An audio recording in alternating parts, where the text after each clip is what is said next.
Hello, everyone, and welcome to Concordia University's Fourth Space. Thank you for joining us for today's event, Insight to and Sustainability Across Disciplines, a Faculty of Arts and Faculty of Arts and Science collaboration with the Faculty of Fine Arts. Today's final event of the day is Sustainability Shorts discussions and presentations by exhibition designers and artists, including 2 student short films by Suzannah, Zakour, and Diego Cervantes. To help situate you, we're streaming to YouTube Live, which is from Fourth Space, which is located on unceded Indigenous lands in Tiohtià:ke, Montreal. We're going to keep this nice and short, so we're going to just hand it on over to the Academic Advisor and Research Administration Coordinator and Loyola College for Diversity and Sustainability, Dr. Rebecca Titler. Welcome. Hi, everyone. Thanks for coming in person in the space and on Zoom as well. If you're there, can't see you.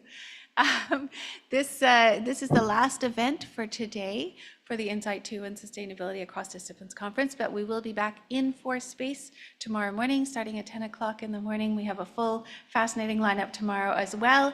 And then on Thursday, we will be in the 12th floor hall building for some workshops and presentations across disciplines again. And on Friday, we have a full lineup in person at the Loyola campus. You can see the whole schedule on the conference website. If you found us today, then you found the website, I'm assuming. So please do check it out, register, and come. If you're on Zoom, unfortunately, Thursday and Friday, you will have to come in person if you can, because we won't be on Zoom, but tomorrow we will be back in this space, both physically and on Zoom. Today, I want to do something that we've been trying to do as part of the Sustainability Across Disciplines Conference for a number of years now, which is have a student film festival. We have always fantastic film projects that our students do across the university. At the Loyola College for Diversity and Sustainability, where I work and teach and advise students in our minor in sustainability studies and our minor in diversity in the contemporary world. We have a film course. It's Loic 298, Ecocide and Dystopias, and it's taught by Professor Philip Sporer. And the students for this course have a final project that is to produce a short film. And I always go to the last class to see the films, and they're always fantastic. So we just want to feature those films. The course is offered in the fall, though, so it's a matter of tracking down those students to see if they're interested in presenting as part of the conference months later. We're lucky today to have Diego Cervantes, who will be presenting a film done by his group for the Ecocide and Dystopias course. And the second film that we have is by Suzannah Zakour. It's a summer project, I believe. Suzannah is also a college student minoring in sustainability studies.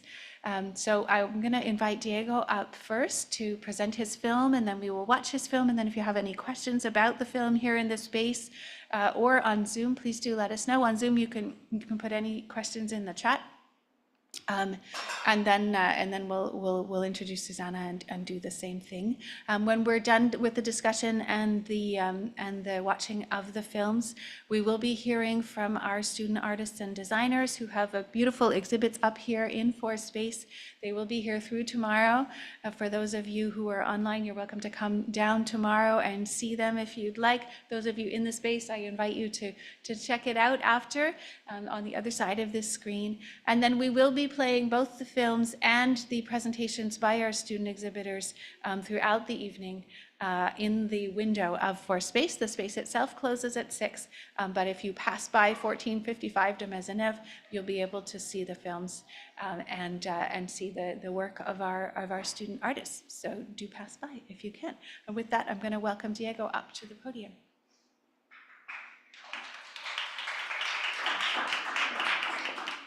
Hi, thank you everybody. So my film, I think, is a little bit outside of the scope of sustainability. I think that our project really does talk more about the ecocide and dystopia side of the course. And so yeah, I don't know what else to say. I really appreciate my teammates for working on this project. We did take a little bit of time and yeah, I don't know. I kind of just want to hear what you all have to say about it. Thanks.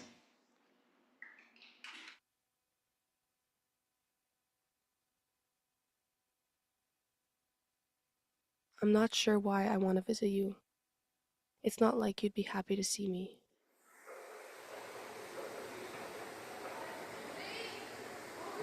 You hate me, and my heart feels the same. You never listened to me, and look where you are now.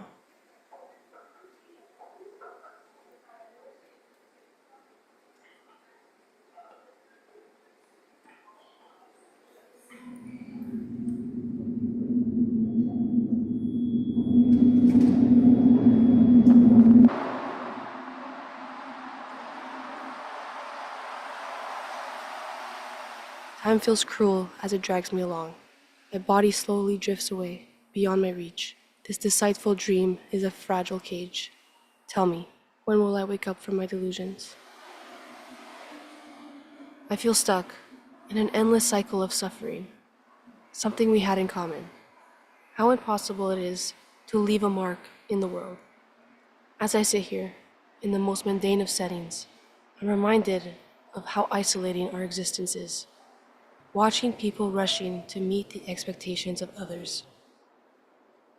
To feel a part of something, to feel purpose, to feel.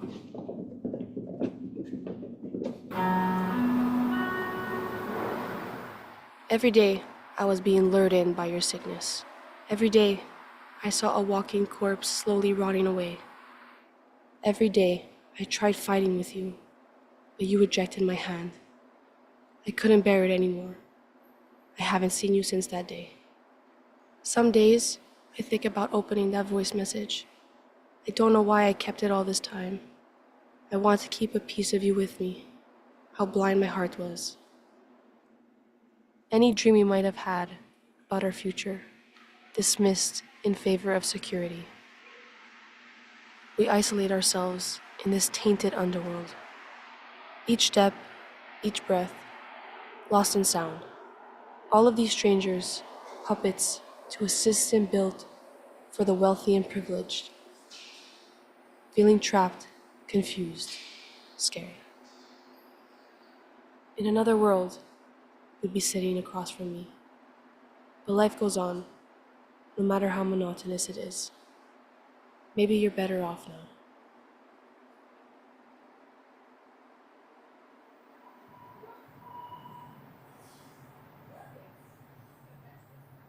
I await the day I no longer bear the burden of things I cannot change. Until then, I will be dismissed. I will be isolated. I will be alone.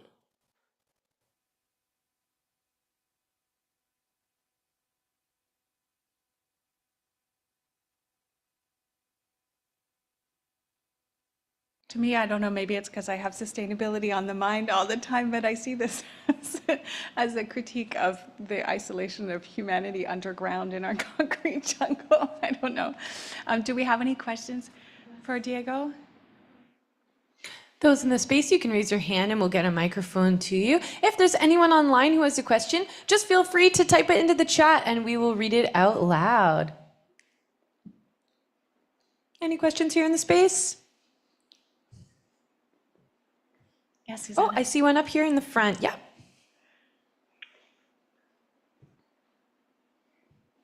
Yeah, this was really well done. I wanted to ask what really inspired to go underground and film the eco-anxiety perspective from there. Really well done. Again, congratulations.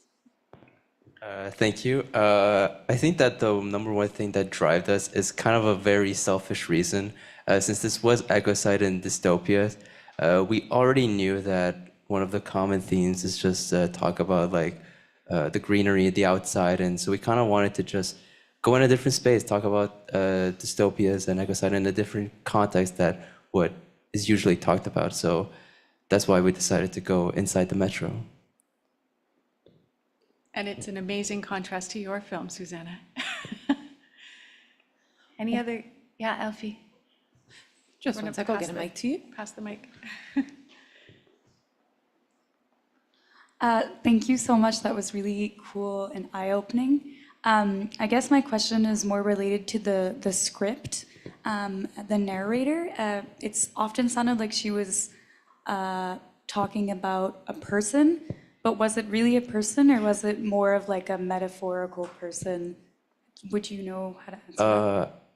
Yeah, she was directly talking to someone. She was talking, I believe, if I can remember well, since it's been a while since I wrote the script, it's about a long lost friend. I believe she died. So it's kind of like her, like almost like a voice note that she wanted to send to her and talk about like how she reminisces about her. But it's also kind of relating to this fact of like dystopia and not moving along and feeling trapped, like kind of like inside of the metro. And it's Julia speaking, and she's the star of the film. Yes, you can catch Julia's presentation on sustainability this Friday at Loyola campus. That's true, in the flesh. Yes. The movie star herself. All right. We have a question online, actually. great. So we'll end with this one, Diego. So this question is from Osiris. And I'll just paraphrase this a little bit, Osiris. So, because there's lots of compliments, you should know, a great cinematography, et cetera, from Osiris. But the question being, what was the intention in the choice of it being a voiceover specifically? I think a voiceover, besides the context of it being easier to record, especially since it's inside the metro and getting equipment inside, it's just a hassle. We kind of also just, like I mentioned previously, we want to kind of it being a voice message to someone. And so it's kind of more like talking a little bit separated from the character, not really like live in person. It's more of it being separated from the character itself. Thank you. Any further questions for Diego? Okay, then maybe we'll move forward. Suzannah, do you want to come on up? So a film that is a big contrast to this one, you will see. Can you tell us something about it? Thank you so much, Professor. So this film that I worked on takes more of the conservation angle when it comes to sustainability, and it was filmed in my home country, Trinidad and Tobago, which is a twin island in the Caribbean. I thought it would be really interesting to show the perspective there because a lot of the times when it comes to sustainability, there is not a lot of developing countries in the conversation. And a lot of the times they come under criticism for their conservation efforts. So I wanted to showcase what my country is doing, and I hope that everybody is excited to see it. Thank you.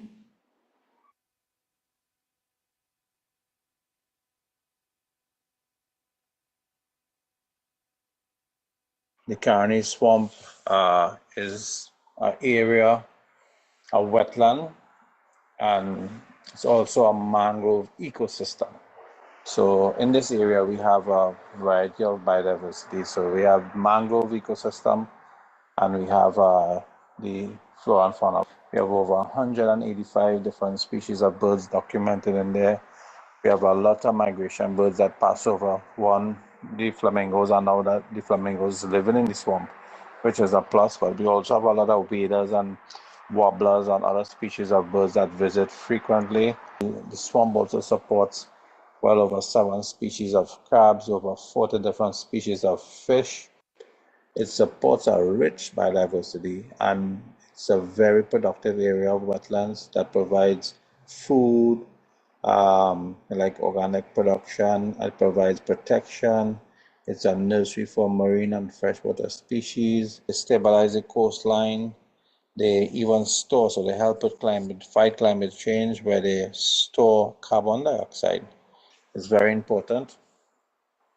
It's a very important ecosystem that supports surrounding communities.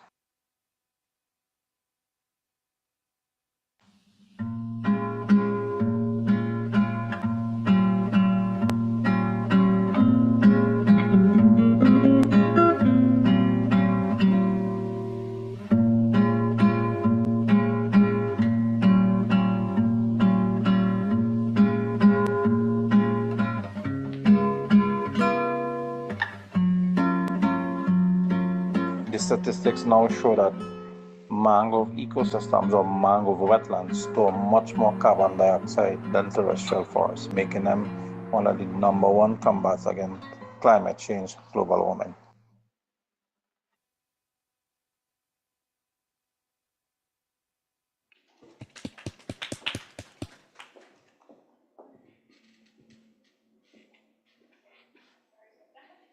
Thank you, Suzannah. Such a contrast to the first film. I love it. Does anybody have any questions for Suzannah?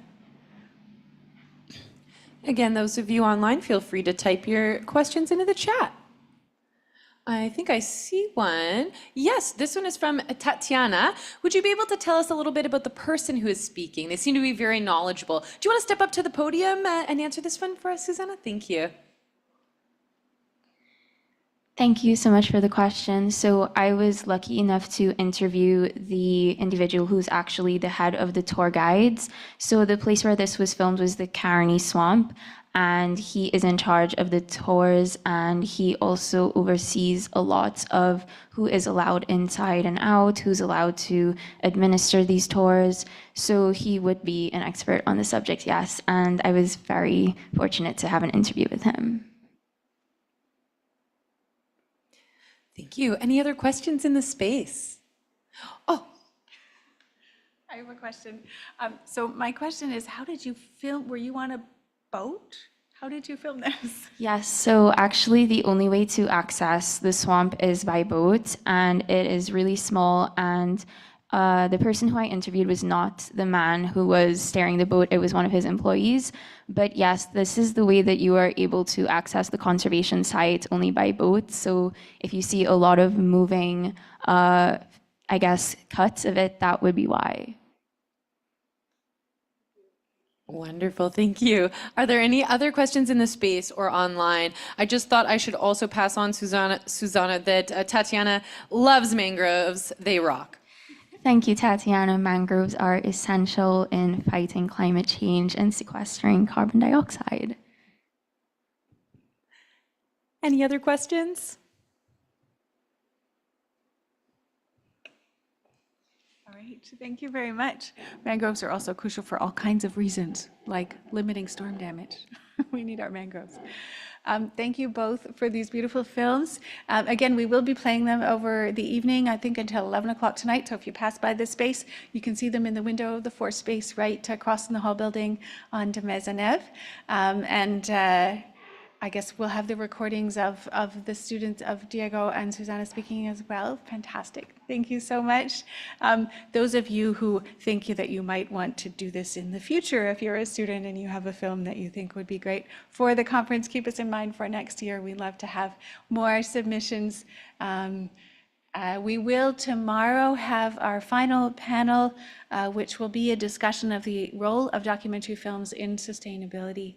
So if you're interested in film, or even if you're not and you'd like to know more, please do come back for that and for everything else that we have going on over the next few days. I won't repeat because I already did the whole thing and it's late in the day. So I'm going to pass it back to Jax, and you can to have our student artists and their discussions of their exhibits, and then we'll wrap it up. Thank you.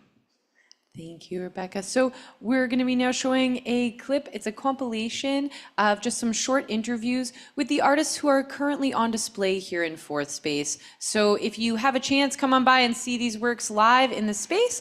But for those of you at home, here's a little taste.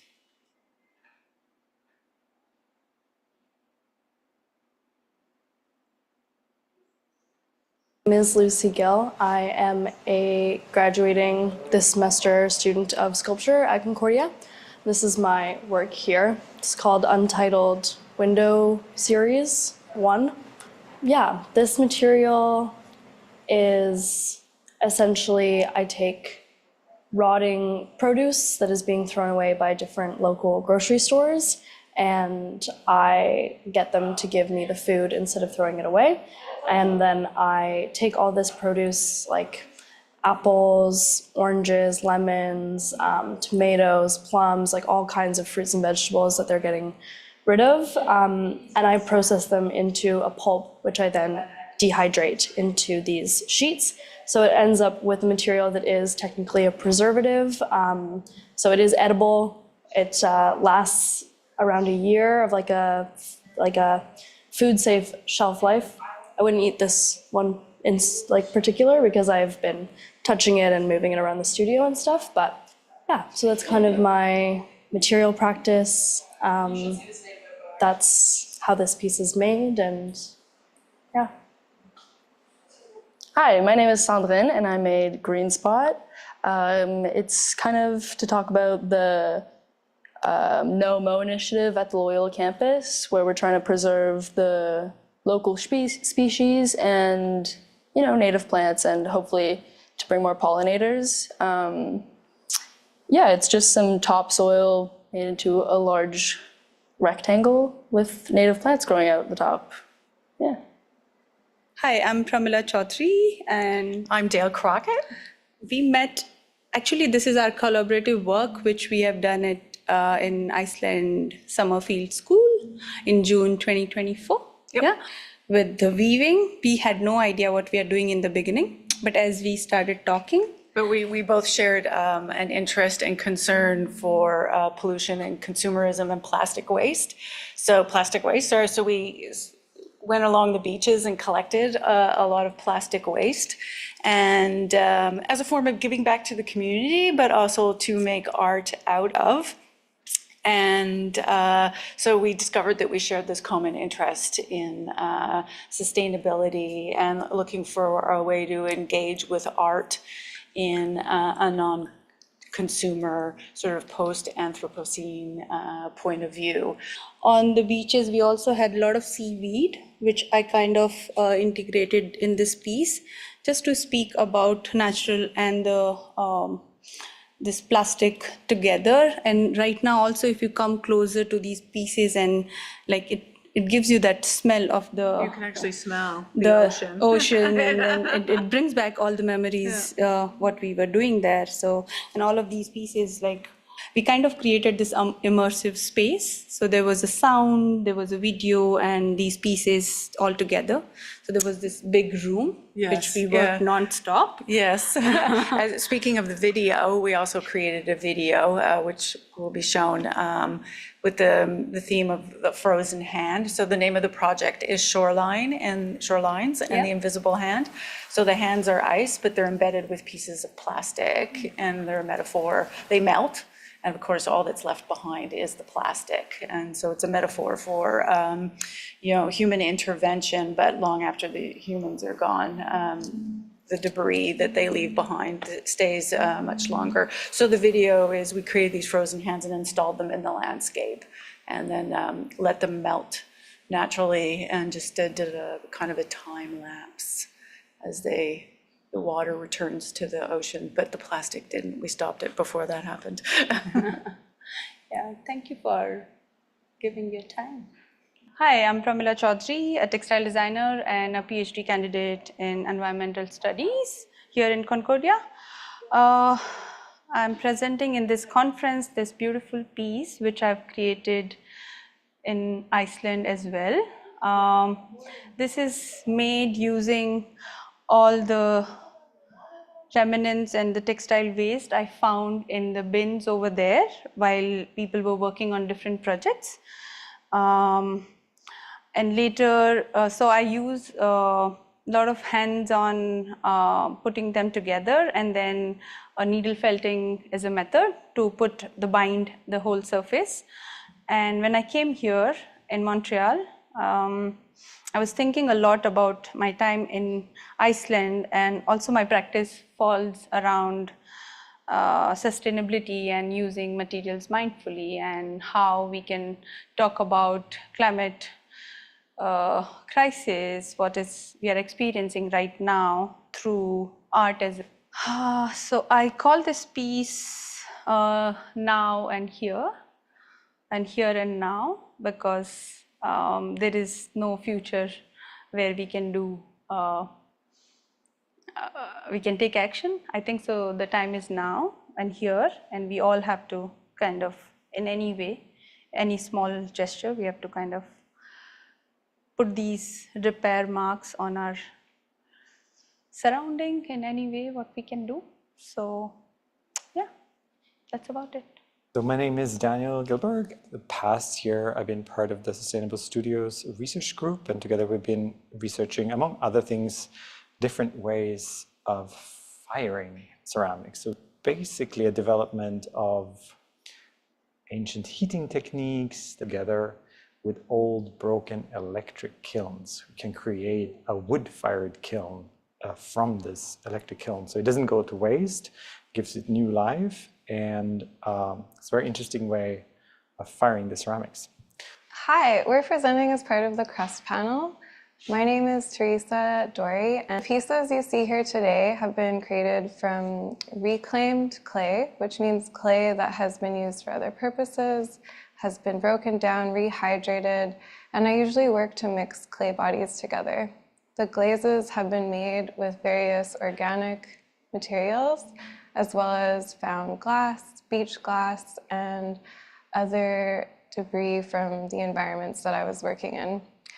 So I'm Chrissy Jarvis. I'm a current master's student in design, and I'm exploring fidget objects that could be made that are scalable and modular, that can be made to make public spaces more accommodating for people that are neurodivergent. So typically, neurodivergent encompasses a lot more people, but for my research purposes, it's ADHD and autism.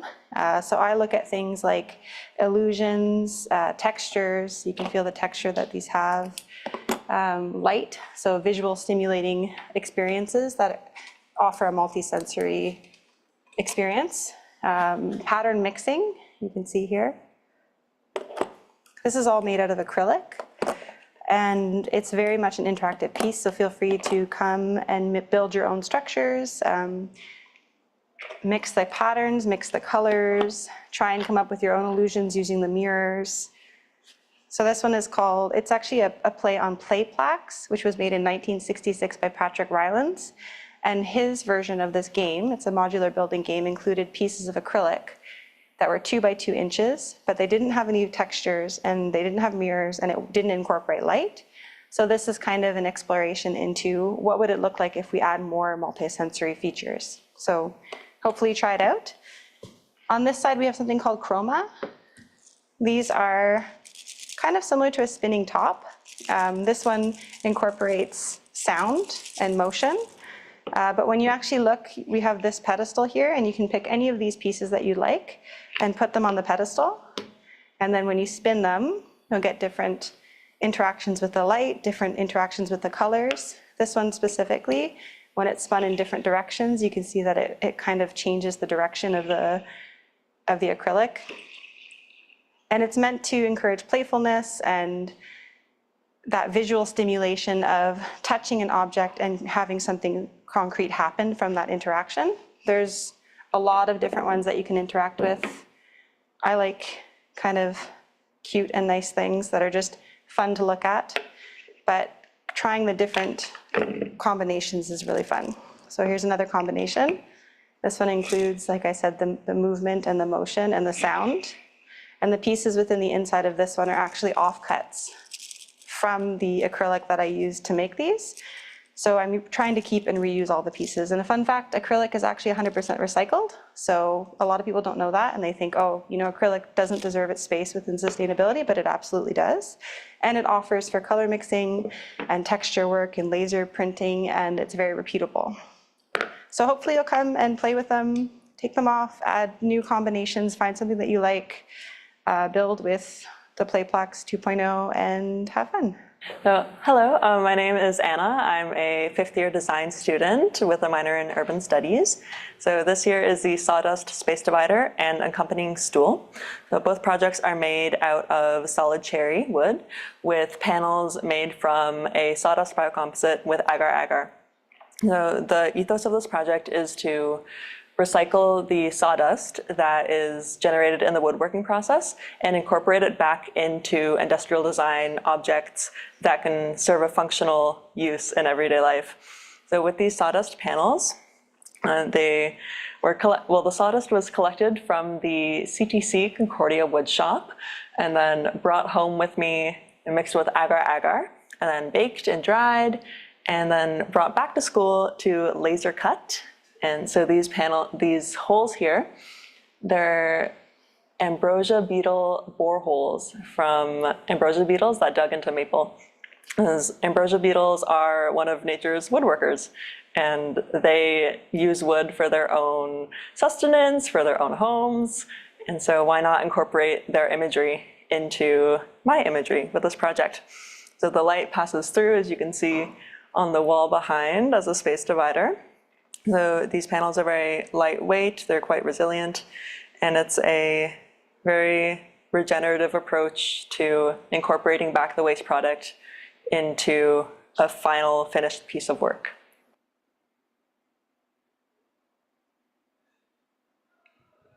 Wonderful, thank you. So as mentioned, these are actually pieces that you can find here at ForSpace for the next day or so.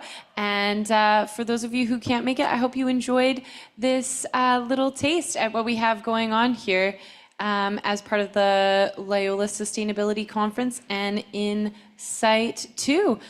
So thank you everyone for coming into ForSpace. Everyone online and those of you here in this space, thank you for your contributions and your questions. We're going to be closing up this Zoom and live stream for the day, but just a quick reminder that these conversations are already available on our YouTube channel if you'd like to revisit or share them. So join us again, especially tomorrow for the last day of the Loyola Sustainability Conference and Insight 2 here at ForSpace. Thanks everyone.